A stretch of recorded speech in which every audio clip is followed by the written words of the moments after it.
"Are you almost done packing?" My mother yelled up from the bottom of the stairs.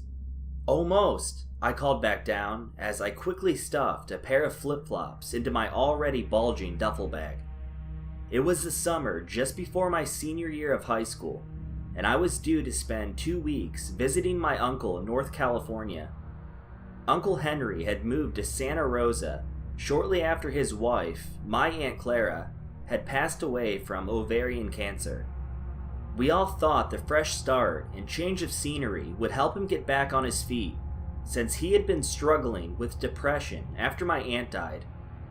My uncle has since remarried and now lives with a younger woman named Marie and her 8-year-old daughter Clarissa, neither of whom I'd ever met before. "Danielle, it's time to go. Your father and I can't be late." I finished zipping up my bag and grabbed my purse before heading down the stairs to meet my parents, who were anxiously waiting by the door. My parents were going on a cruise which was departing out of a port in San Francisco, where I would then be taking the car to drive to my uncle's. After locking up the house and loading our bags into the car, we started on the coastal drive from our home in Oregon to San Francisco. "So, how did Uncle Henry and Marie meet?" I asked, realizing that I didn't really know much about my uncle's new family. "They met on some sort of dating site for widowers, I think," Mom answered. "Oh, okay. Well, how did Marie's first husband die?" I glanced up from the back seat, genuinely curious. "I don't have all the details, but as far as I know, he suffered a brain hemorrhage after fracturing his skull from a fall down some stairs, I think."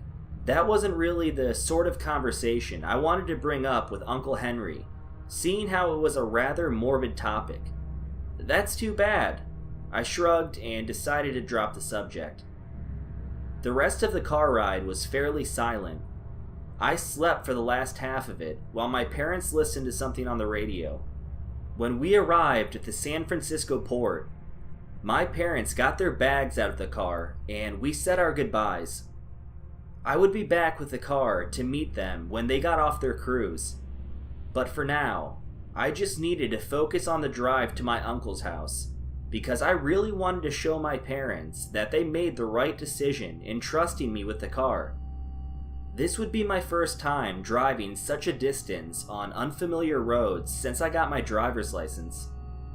I pulled up his address, which I had saved on my phone navigator, and hopped into the driver's seat.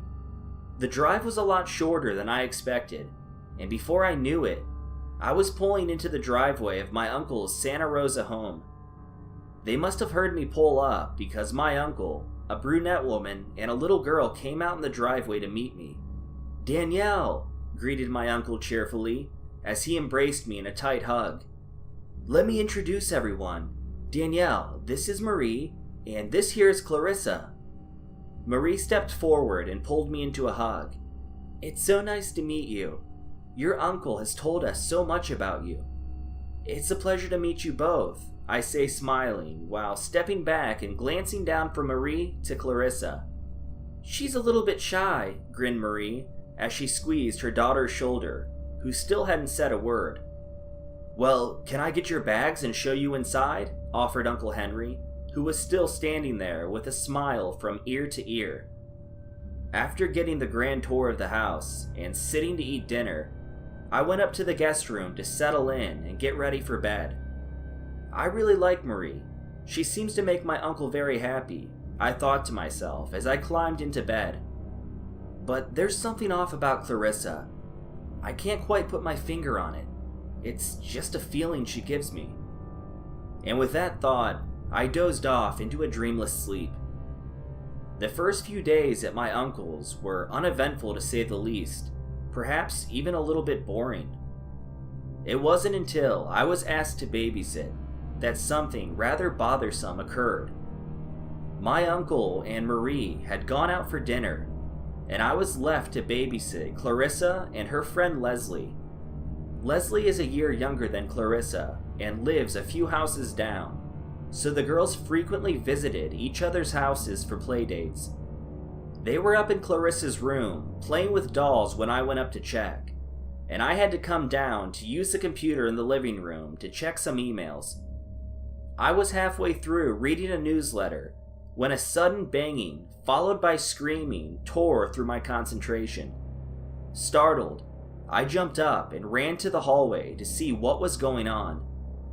As soon as I rounded the corner to the hallway, I could see Leslie lying at the bottom of the stairs, crying her eyes out. I ran to her, and dropping to my knees, I asked, "Leslie, what happened? Are you okay?" Before she could reply, a voice drew my attention to the top of the stairs. "It's time for Leslie to go home now," declared Clarissa, without showing any sign of emotion or sympathy for her friend. I turned my attention back to the sobbing child in front of me and pick her up and carry her to the couch. "Leslie, honey, did you fall down the stairs?" I asked in my most soothing voice possible. She pushed me," Leslie managed to say through sobs. "I'll deal with her later, okay? I'm going to call your parents to come and get you while you sit here and try to calm down, alright, honey?" I stood up and headed towards the kitchen and proceeded to call Leslie's parents. Prior to going out, Marie had written Leslie's parents' phone number along with her own cell phone number down and left them on the fridge in case I needed to get a hold of them, which I was super grateful for now. Leslie's mom had answered and said she'd be right over, so I went back to the living room to tell Leslie. I entered the living room to find Clarissa furiously whispering in Leslie's ear, who had a look of complete terror on her face. "Hey, what's going on?" I asked, while taking a seat beside Leslie. "I was just telling Leslie that I hope she didn't hurt herself when she fell down the stairs," smiled Clarissa. I looked down at Leslie, who solemnly nodded. Before I could ask her about being pushed, there was a knock at the door, and Clarissa got up and ran to open it. "Oh, honey, Danielle said you'd had an accident on the stairs. Are you okay?" asked Leslie's mom, who immediately headed straight towards her daughter.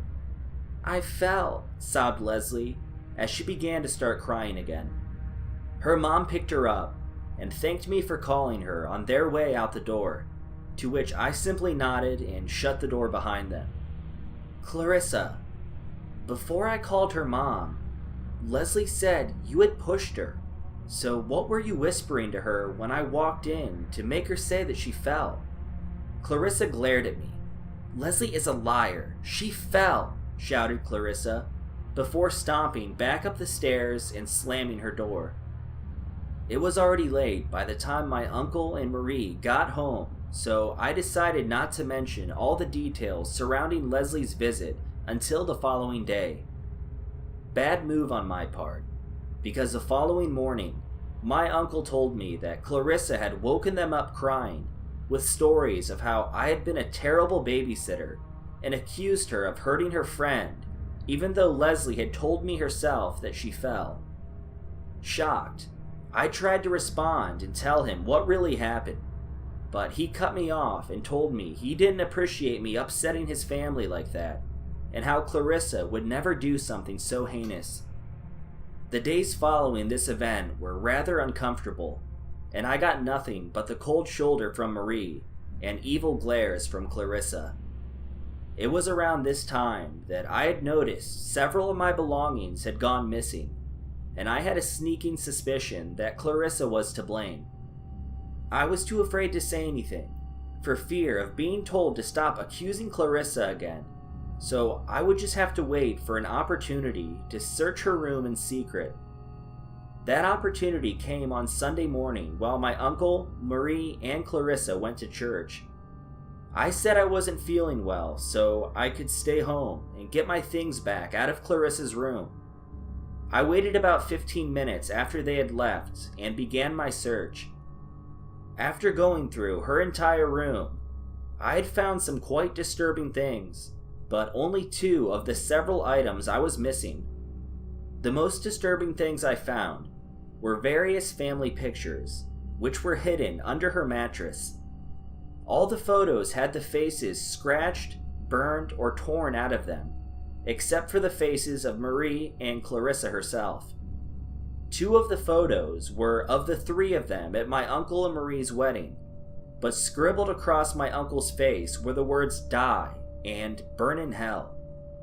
Part of me wanted to take them and show my uncle, but I already knew he would never believe that Clarissa was capable of that. She could do no wrong in his eyes, and I would more than likely be accused of trying to make her look bad, so I left them alone and planned to email my uncle about their location after I was home. That way, if he didn't believe me or got upset with me for whatever reason, at least I wouldn't be subjected to any more awkward family dinners. While I still had time before they arrived home from church, I decided to search my uncle and Marie's room also, which to my shock yielded the rest of my items. Had Marie been taking my things? And if she had, what was I supposed to do about it? I couldn't tell my uncle that I thought his new wife was a thief, especially not after him believing Clarissa over me.